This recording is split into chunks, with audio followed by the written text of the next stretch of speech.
इबादत पर सियासत नहीं होती।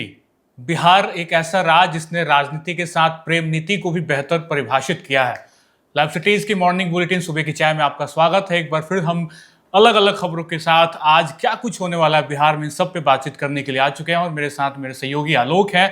आलोक, पिछले दिनों बहुत कुछ हुआ, इबादत, सियासत और तमाम तरीके की इफ्तार पार्टी, लेकिन आज सदन भी है। क्योंकि पिछले दिनों जब सदन चला तो बहुत 15-20 मिनट से ज़्यादा नहीं चल पाया, हंगामा हो गया। लेकिन क्या लगता है, सियासत और इबादत के बीच आज सदन किस तरीके से चलने वाला है? नहीं, सदन की कार्रवाई चलेगी। बिहार विधानमंडल का बजट सत्र चल रहा है। देखिए, बजट सत्र के दौरान हंगामे होते हैं। पिछले दिनों नीतीश कुमार जब एक सरकारी कार्यक्रम में गए थे जी, जहां पर खिलाड़ी मौजूद थे कई सारे, जब राष्ट्रगान हुआ था तो नीतीश कुमार अस्थिर थे जी, इसी लेकर काफी विवाद हुआ।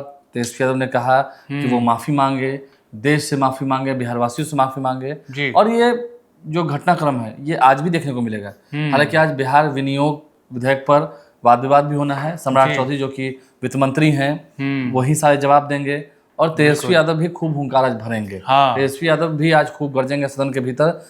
विपक्ष को भी बोलने का मौका मिलता है तो जाहिर सी बात है विपक्ष अपने समय का सदुपयोग करेगा। बिहार विधानसभा के अध्यक्ष नंदकिशोर यादव समय देंगे ही देंगे। तो तेजस्वी यादव को भी आज सुनने को मिल सकता है बिहार विधानसभा में जो जानकारी है।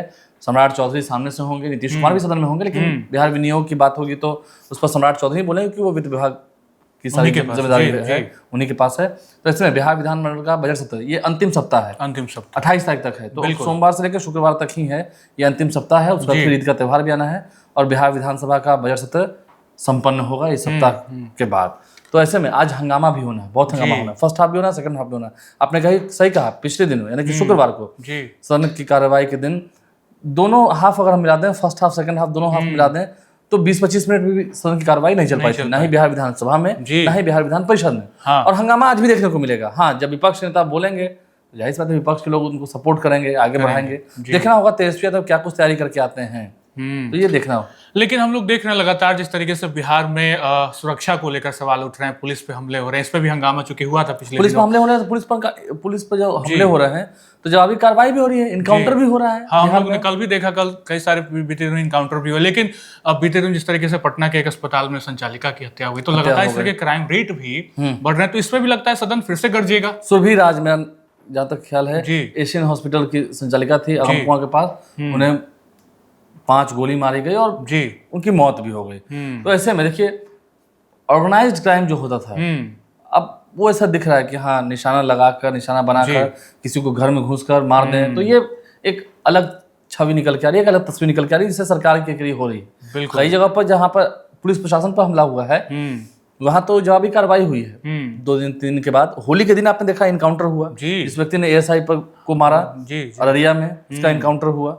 कई सारे इनकाउंटर हो रहे हैं, बिल्कुल पुलिस भी कार्रवाई कर रही है। लेकिन हाँ, ऐसा लग रहा है लॉ एंड ऑर्डर पर सवाल तो खड़े हो रहे हैं, प्रश्न चिन्ह तो लगता हुआ दिख रहा है। बिल्कुल। और देखिए, अगर हम देखें तो इन सब के बीच बीते दिनों भी हमने देखा इफ्तार पार्टी और आज भी आरजेडी की इफ्तार पार्टी। बिहार की सियासत की हम बात करें अगर हम विशेष तौर पर बात करें, इसे तो देश में जो राजनीति होती है वो जाति से और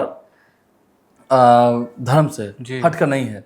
भाई डॉक्टर मनमोहन सिंह देश के प्रधानमंत्री रहे, एक बड़े इकोनॉमिस्ट रहे। उन्होंने साउथ दिल्ली से चुनाव लड़ा था। साउथ दिल्ली में कितने मतलब बड़े बड़े घराने के लोग हैं, कितने अपर क्लास लोग हैं, कितने इकोनॉमी में प्रभुत्व लोग हैं, वहां मनमोहन सिंह चुनाव हार जाते हैं। जी, तो ये सब बातें होती हैं। तो ऐसे में बिहार तो और ऐसा छूता नहीं है, यहाँ तो जाति के नाम पर ही वोट पड़ता है और धर्म का भी एक अलग बात है, धर्म का भी लेप लगाना है। तो सेकुलर और कॉम्युनल ये दोनों को लड़ाई है, कौन कॉम्युनल है कौन सेकुलर है, सभी सेकुलर बन रहे हैं और बनते भी हैं। बिहार के मुख्यमंत्री नीतीश कुमार के सरकारी आवास से कन्या मार्ग पे इफ्तार पार्टी का आयोजन किया गया था। महामहिम राज्यपाल आरिफ मोहम्मद खान पहुंचे थे, इसके अलावा चिराग पासवान पहुंचे थे, ललन सिंह केंद्रीय मंत्री वहां मौजूद थे, बिहार के मंत्री विजय चौधरी, अशोक चौधरी, जमा खां, तमाम इतने नेता हैं, ये सभी वहां मौजूद थे। बिल्कुल। कई जो आला अधिकारी हैं वो मौजूद थे। नीतीश कुमार के आवास पर हजारों की संख्या में जो रोजेदार हैं वो पहुंचे और वहां पर इफ्तार पार्टी का आयोजन किया गया था। नमाज के बाद उन्होंने अपना रोजा खोला है। तो ये तस्वीरें निकल के आई हैं। और देखिए, आज की हम बात करें, आज तेजस्वी यादव जहां सदन में हुंकार भरेंगे, आज आरजेडी की ओर से बीते शाम जेडीयू की ओर से यानी कि नीतीश कुमार की ओर से इफ्तार पार्टी का आयोजन किया गया था, जो हर साल होता है। अगर हम चुनाव के साल को छोड़ दें, क्योंकि उस वक्त 2024 में उस वक्त आचार संहिता लगा हुआ था तो नहीं कर सकते हैं, नहीं कर सकते थे। आरजेडी का भी नहीं हुआ था। अब जैसे आज 12 स्टैंड रोड अब्दुल बारी सिद्दीकी का घर है, वहीं पर आरजेडी की इफ्तार पार्टी का आयोजन किया गया है। आरजेडी की ओर से लालू यादव होंगे, राबड़ी देवी होंगी, तेजस्वी तेज प्रताप होंगे, तमाम इतने नेता हैं वो वहाँ मौजूद रहेंगे और इफ्तार पार्टी का आयोजन किया जाएगा। अब्दुल बारी सिद्दीकी की आवाज है कि चिड़ियाघर हम जाते हैं पटना जू, तो गेट नंबर 2 के ठीक सामने गेट नंबर 2 के ठीक सामने जो है वहां पर इफ्तार पार्टी का आयोजन किया जाएगा। बड़ी संख्या में, हजारों की संख्या में वहां भी रोजगार पहुंचेंगे, कई आरजेडी के वरिष्ठ नेता वहां मौजूद होंगे। तो इफ्तार पार्टी तो होगी। इस साल बिहार में चुनाव होने हैं, मुसलमानों का वोट किस ओर? आपने देखा जब नीतीश कुमार की इफ्तार पार्टी होनी थी तो कई मुस्लिम संगठनों ने पत्र लिखकर उसका बहिष्कार किया, क्योंकि वक्फ बोर्ड के जो वक्फ बिल की हम बात करें, वक्फ संशोधन कानून की हम बात करें, तो उस पर जेडीयू का स्टैंड क्लियर था। बिल्कुल, उस पर जेडीयू का स्टैंड एकदम क्लियर था। तो और बीजेपी के साथ साथ जो एनडीए के घटक दल है, चंद्रबाबू नायडू की पार्टी की हम बात करें या नीतीश कुमार की पार्टी की बात करें, उन दोनों ही पार्टियों को इसका जो निगेटिव पॉइंट है उससे गुजरना पड़ रहा है।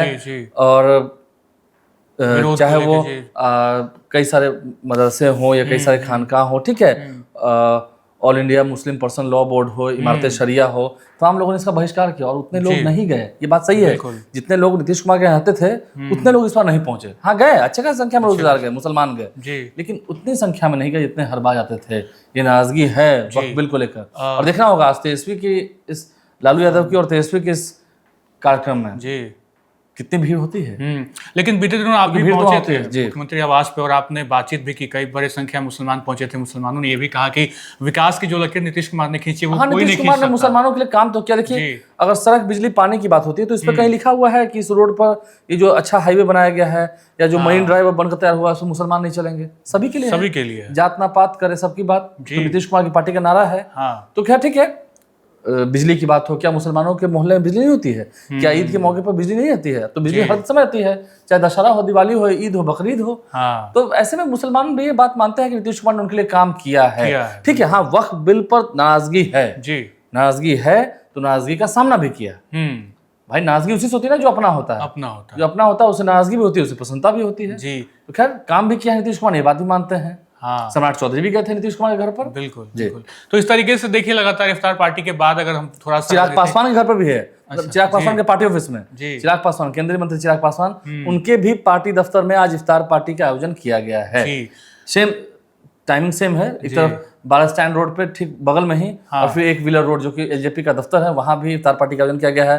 चिराग पासवान होंगे, जाहिर सी बात है वहां तो नीतीश कुमार जरूर जाएंगे, वहां महामहिम राज्यपाल भी जाएंगे। तो ये तस्वीरें वहां से भी निकल के आएंगी। बिल्कुल, राजनीतिक दौर में इन घटनाक्रमों को देखकर बहुत सारे सवाल तो उठते हैं, लेकिन अब चूंकि चुनाव है, हम लोगों ने बीते दिनों में बातचीत किया तो अलग अलग कार्यक्रम, बड़े बड़े कार्यक्रम अब होने हैं। मोदी जी भी आने वाले हैं, इसी बीच अमित शाह का कार्यक्रम 30 मार्च को होना है, गोपालगंज पहुंचने वाले हैं। किस तरीके से देख रहे हैं? गोपालगंज देखिए 29 तारीख को वो पटना आएंगे, पटना में रहेंगे, 30 तारीख को बीजेपी नेताओं से भी मिलेंगे, रात में भी यहाँ 29 तारीख को मैराथन बैठकें चलेंगी। तो इस साल चुनाव है बिहार में, संगठन को मजबूती देने, कार्यकर्ताओं में, नेताओं में जोश उत्साह भरने अमित शाह आ रहे हैं और अप्रैल महीने में तो नरेंद्र मोदी आएंगे ही आएंगे। पटना एयरपोर्ट जो बनकर तैयार है उसका उद्घाटन भी होना है, कई सारे प्रोजेक्ट्स हैं। देखिए अब मरीन ड्राइव भी बस अगले महीने शुरू हो जाएगा, अप्रैल महीने में। डबल डेकर फ्लाईओवर बनकर तैयार है। पटना मेट्रो भी चुनाव से पहले उसे हरी झंडी मिलनी है, उसका भी एक लेन जो है वो काम करने लगेगा, शुरू हो जाएगा। तो ये तमाम सौगातें जो हैं वो बिहार वासियों को मिलने वाली हैं, पटना वासियों को। कई जिलों में जो प्रोजेक्ट्स जिस पर काम चल रहा है उसमें भी तेजी है, वो भी उम्मीद है चुनाव से पहले बनकर तैयार हो जाएगा। कई सारे जो कार्यारंभ हुए हैं, जहां शिलान्यास हुआ है, वो तो खैर भी काम चलेगा। लेकिन ये तो मतलब देखिए लगातार जिस तरीके से एनडीए कोशिश में है कि अब बड़े बड़े नेता बिहार पहुंच रहे हैं, इसी बीच लालू यादव भी अलग अलग जिले में घूम। हाँ, लालू यादव ने कल कहा है, पहुंचे थे, लालू यादव मोतिहारी पहुंचे थे और हाजीपुर होते हुए पहुंचे थे। लालू यादव ने कहा भी है कि तेजस्वी यादव को हराना बहुत मुश्किल होगा। तेजस्वी यादव इस बार हारने वाले नहीं है, तेजस्वी यादव की ही सरकार बनेगी, उनको हराने की किसी में दम नहीं उनको हराने की। और ये तमाम बातें उन्होंने कही। देखिए लेकिन कांग्रेस के अब अध्यक्ष हो गए राजेश राम, कृष्णा लवारू प्रभारी हो गए हैं, तो समझ सकते हैं कांग्रेस के मुकेश सहनी पहले कह रहे हैं कि हम डिप्टी सीएम होंगे। तो आरजेडी है, कांग्रेस है, वीआईपी है, अभी वहां भी तालमेल बैठाना होगा। ऐसा नहीं है कि आप सब कुछ तैयारी कर चुके हैं। अमित शाह ने कहा कि एनडीए का नेतृत्व नीतीश कुमार करेंगे। मुख्यमंत्री के बारे में कहा कि पार्लियामेंट्री बोर्ड की बैठक में तय होगी। तो आरजेडी में भी अब जो नए अध्यक्ष और प्रभारी हुए हैं और वीआईपी पार्टी अभी मुंह नहीं मिला है, आपने तय कर दिया है कि मुकेश सहनी डिप्टी सीएम होंगे। पिछली बार 2020 में डिप्टी सीएम की बात पर मौर्या होटल में गठबंधन टूटा था, प्रेस कॉन्फ्रेंस में जब सीटों का ऐलान हो रहा था, मैं उस वक्त प्रेस कॉन्फ्रेंस में था। तो अभी दोनों तरफ ही बहुत काम होना बाकी है, दोनों तरफ ही बहुत सारी बातें होनी है, अंतिम दौर तक बातें चलेंगी, तो देखना होगा।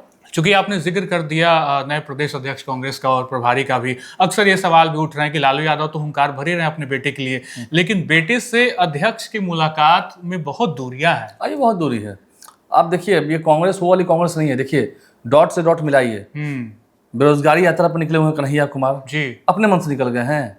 कांग्रेस के आला कमान से बात हो गई होगी, बिल्कुल हुई होगी जी। अचानक अध्यक्ष बदल जाना, प्रभारी बदल जाना, क्योंकि जब ये हवा चली कि 70 सीटें पिछली बार कांग्रेस को दी थी, तो ये गुनाह हम नहीं करेंगे दोबारा। हाँ, ये ऐसी चर्चा हो रही थी जी। तो कांग्रेस ने भी तेवर दिखाया है कि 70 से कम पर मानेंगे भी नहीं। बिल्कुल ऐसा थोड़ी है। अब आज किसी व्यक्ति को आप पूछ दीजिए, गठबंधन का पार्ट रहे, अगली बार तो बढ़ाकर मांगते हैं, हम एकदम आप तो घटाने की बात कर रहे हैं जी। और ये बात कि कांग्रेस बिहार में क्यों नहीं बढ़ पा रही, तो लगता है कांग्रेस पार्टी बिहार में भी ध्यान दे रही है कि अपना संगठन मजबूत हो। देखिए, कांग्रेस ने सबसे अच्छा परफॉर्मेंस किया कब, जब अशोक चौधरी बिहार सरकार के जो भी ग्रामीण कार्य मंत्री हैं, वो प्रदेश अध्यक्ष रहे थे कांग्रेस के। उस वक्त 40 सीटों पर चुनाव लड़े थे वो, 40 से 41, और 27 सीटें वो जीत कर आए थे। तो बेस्ट कांग्रेस का वही रहा है। अब इस बार राजेश राम को बनाया है, देखने वाली देखना है कितना अच्छा परफॉर्मेंस करते हैं। उम्मीदें तो उनसे बहुत हैं। बिल्कुल बिल्कुल। सीटों को लेकर जिस तरीके से पेच आगे फंसता दिख रहा है, आगे आने वाला वक्त बताएगा क्या कुछ होने वाला। बिल्कुल। लेकिन आलोक, एक फाइनल रिव्यू चूंकि इफ्तार पार्टी और चीजें सदन की होने वाली हैं, इन सब को मिलाकर अगर हम देखें तो गरीब की थाली में पुलाव है जी, लगता है जल्द चुनाव है जी। गरीब की थाली में पुलाव है, लगता है जल्द चुनाव है। बिल्कुल। तो आने वाला दिन जो होगा वो चुनाव का होगा। फिलहाल आज आने वाला है, संकेत दिख रहा है। फिलहाल आज के इस वीडियो में इतना ही। हमारे साथ हमारे सहयोगी आलोक थे। बहुत बहुत शुक्रिया आप सभी का इस वीडियो में बनने के लिए। मिलते हैं अगले वीडियो में। बहुत बहुत शुक्रिया।